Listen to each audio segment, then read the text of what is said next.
ఓం గంగణవతే నమ ఐం సరస్వత్యే నమ శ్రీమాత్రే నమ క్రీం క్రీం మహాకాళికాయ నమ ఓం నమ శివాయ శివాయ గురువే నమ దుమ్ దుర్గాయ నమ త్రాం దత్తాత్రేయాయ నమ యా దేవీ సర్వభూతేషు మాతృపేణ సంస్థిత నమస్తస్యై నమస్తస్యై నమస్తస్యై నమో నమః క్లీం కృష్ణాయ గోవిందాయ గోపీజనవల్లభాయ శ్రీకృష్ణ పరబ్రహ్మణే ప్రంజ్యోతిషే నమః. జయ గురు దత్తాత్రేయ నమ. యూట్యూబ్ ప్రేక్షకులకు అందరికీ కూడా నమస్కారం అండి. నేను పాలపర్తి గురునాథ్ శర్మ, జ్యోతిషం వాస్తు సిద్ధాంతిని. మీకంతా కూడా గోచారరీత్యా గ్రహాల యొక్క స్థితిగతి, కలయిక, ఖగోళ శాస్త్రంలో గ్రహాల యొక్క ప్రభావం అంతా కూడా ఈ యొక్క గోచార చక్రవశాత్తు మీకంతా కూడా ఎటువంటి ప్రభావం చూపిస్తున్నాయి. గోచార చక్రంలో ప్రధానంగా డిసెంబర్ నెల మాస ఫలితాల్లో భాగంగా మీకంతా కూడా చూసుకుంటే ప్రధానంగా ధనస్సు రాశిలో అంతా కూడా చతుర్గ్రహ కూటమి అంతా కూడా సంభవిస్తుంది.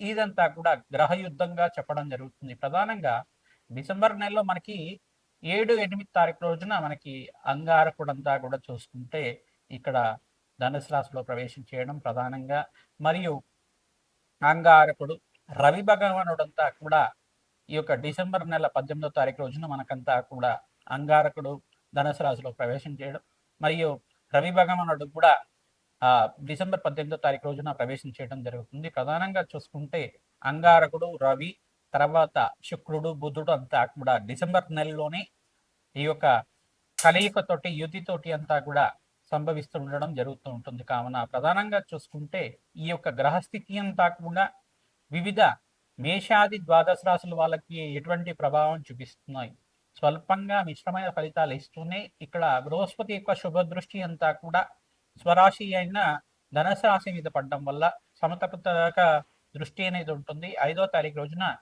ఈ యొక్క బృహస్పతి అంతా కూడా డిసెంబర్ 5వ తారీఖు రోజున నుంచి ఈ యొక్క అతిచారం నుంచి తిరోగమనంలో అంతా కూడా ఈ యొక్క మిథున రాశిలో సంచారం చేయడం, మళ్ళీ జూన్ 14వ తారీఖు దాకా అక్కడ స్థిరంగా ఉంటారు. ప్రధానంగా బృహస్పతి శుభ వీక్షణ అనేది ఉంది. కావున మేషాది ద్వాదశ రాశుల వాళ్ళకి ఈ చతుర్గ్రహ కూటమి ప్రభావం అంతా కూడా ఏ రకంగా ప్రభావం చూపబోతున్నాయి అనేది విశ్లేషణ చేయడం జరుగుతుంది. మరి ఈ యొక్క వీడియో అంతా కూడా మొత్తం చూడండి. మీకంతా కూడా ఆకరణ మీకంతా కూడా మేషాది ద్వాదశ రాశి వాళ్ళు ఎటువంటి పరిష్కారం ఆచరిస్తే కనుక విపరీత ధన ప్రాప్తి కలుగుతుంది, రాజయోగం స్థితిస్తుంది. విపరీత రాజయోగం కలగడానికి అంతా కూడా ఎటువంటి పరిష్కారం ఆచరించాలి, ధనాకర్షణకి ఎటువంటి పరిష్కారం చేసుకోవాలి, వివిధ రంగాల్లో వాళ్ళకి ఏ వ్యాపార రంగాల్లో వాళ్ళకి అభివృద్ధి కలుగుతుంది అంతా కూడా విశ్లేషణ చేయడం జరుగుతుంది. అందరూ కూడా వీడియోని స్కిప్ చేయకుండా చూడండి. తద్వారా మీకంతా కూడా పరిష్కారం లభిస్తుంది, అష్టైశ్వర ప్రాప్తి కలుగుతుంది. దత్తాత్రేయ స్వామివారి అనుగ్రహం వల్ల మీకంతా కూడా అనంత పుణ్య ప్రాప్తి కలుగుతుంది. కావున విశేషంగా మీకంతా కూడా చెప్పడం జరుగుతుంది. ప్రతినిత్యం కూడా మీరు ఈ యొక్క నవగ్రహారాధన విశేషంగా ఆచరించాలి. మరియు నవగ్రహాలకి జపాలు, దానాలు చేసుకోవడం వల్ల గ్రహశాంతి కలుగుతుంది. మరియు యజ్ఞ హోమాది కార్యక్రమాలు ఆచరించడం వల్ల నవగ్రహ శాంతి కలుగుతుంది. ప్రతినిత్యం కూడా నవగ్రహ దేవాలయంలో ప్రదక్షిణాలు, అభిషేక హోమాది కార్యక్రమాలు ఆచరించడం వల్ల ప్రశాంతమైన జీవితం కలుగుతుంది. కావున అందరికీ విశేషంగా పరిష్కారం చెప్పడం జరుగుతుంది. ప్రతినిత్యం కూడా మీరు గోమాత సేవ చేయడం వల్ల అదృష్ట యోగం సిద్ధిస్తుంది. దత్తాత్రేయ స్వామి వారి అనుగ్రహం అంతా కూడా పరిపూర్ణంగా లభిస్తుంది. ఈ మార్గశిర మాసంలో అంతా కూడా దత్తాత్రేయ స్వామి వారి ఆరాధన చేయడం వల్ల విశేషమైన పుణ్యయోగం సిద్ధిస్తుంది. ఈ యొక్క అష్టమి తిథి రోజున దత్తాత్రేయ స్వామి వారికి ఎవరైతే విశేషంగా ఈ యొక్క దత్తాత్రేయ స్వామి వారికి అనగాష్టమి అనే వ్రతాన్ని ఆచరిస్తూ ఉంటారో, దత్తాత్రేయ చరిత్రని పారాయణం చేసుకోవడం వల్ల అదృశ్యయోగం సిద్ధిస్తుంది, గురుకటాక్షం లభిస్తుంది. తద్వారా మీకంతా కూడా శుభమైన కార్యక్రమాలంతా కూడా గృహంలో సిద్ధించడానికి, కళ్యాణము మరియు విద్య కానీ, ఉద్యోగం కోసమైనా కానీ, వివాహాది శుభకార్యాలు జరగడం కానీ, గృహయోగం సిద్ధించడం కానీ గురుకటాక్షం వల్ల లభిస్తుంది. కావున మేషాది ద్వాదశ రాశుల వాళ్ళు ఈ యొక్క చతుర్గ్రహ కూటమిలో ఎటువంటి పరిష్కారాలు ఆచరించాలి, క్లుప్తంగా మీకు విశ్లేషణాత్మకంగా అంతా కూడా విశ్లేషణ చేయడం జరుగుతుంది.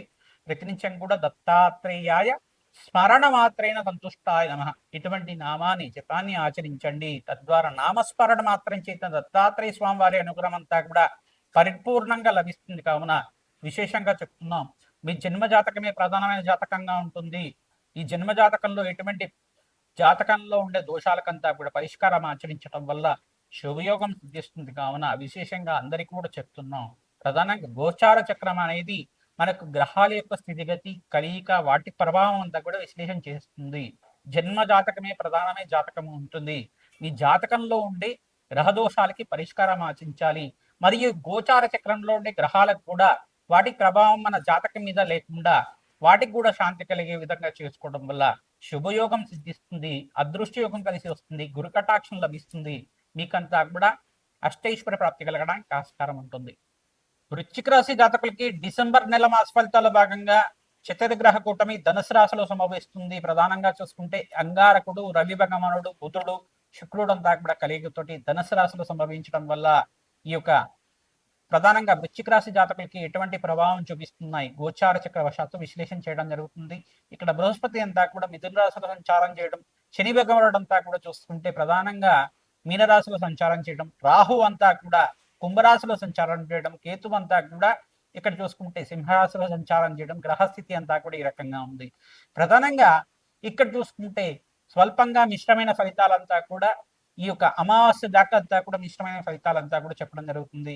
ఎప్పుడైతే కనుక అమావాస్య దాటిన తర్వాత నుంచి మీకు అంతా కూడా రాజయోగం సిద్ధించడానికి ఈ యొక్క డిసెంబర్ 18 తర్వాత నుంచి కానీ 28వ తారీఖు తర్వాత ఈ యొక్క తేదీల్లో అంతా కూడా రాజయోగం సిద్ధించడానికి సూర్యుడి మార్పు తర్వాత మీకంతా కూడా యోగకరంగా ఉండడానికి ఆస్కారం ఉంటుంది.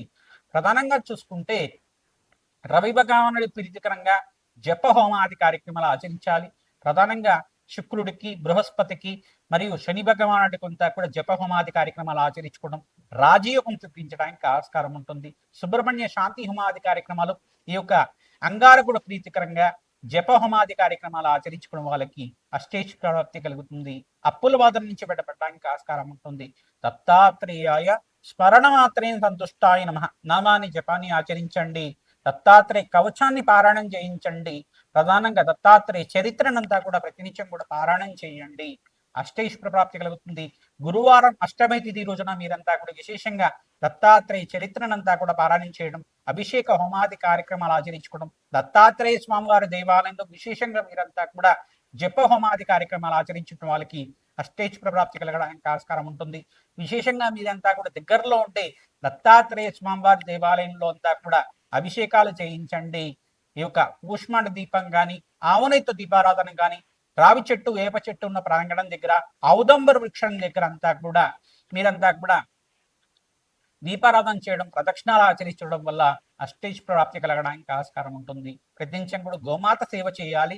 శనగలు, బొబ్బర్లు, ఉలవలంతా కూడా నానబెట్టినవి తరచుగా గోమాతకు సమర్పిస్తుండడం, పచ్చిక తెలగబిండి గ్రాసాన్ని సమర్పించడం వల్ల అష్టైశ్వర ప్రాప్తి కలుగుతుంది. ప్రతినిత్యం కూడా నెలకి 5 సార్లు మీరంతా గోమాత పూజ అంతా కూడా చేసుకోవడం వల్ల జగన్మాత ప్రీతికరంగా పంచగావ స్వరూపంగా మహాలక్ష్మి స్వరూపంగా నా గోమాత అంతా కూడా మీకు అష్టైశ్వర ప్రాప్తి కలగడానికి ఆస్కారం ఉంటుంది. సకల దేవతా స్వరూపంగా గోమాతను పూజ చేయడం వల్ల అదృష్టయోగం సిద్ధిస్తుంది. వ్యాపారంలో లాభాలు సిద్ధిస్తాయి.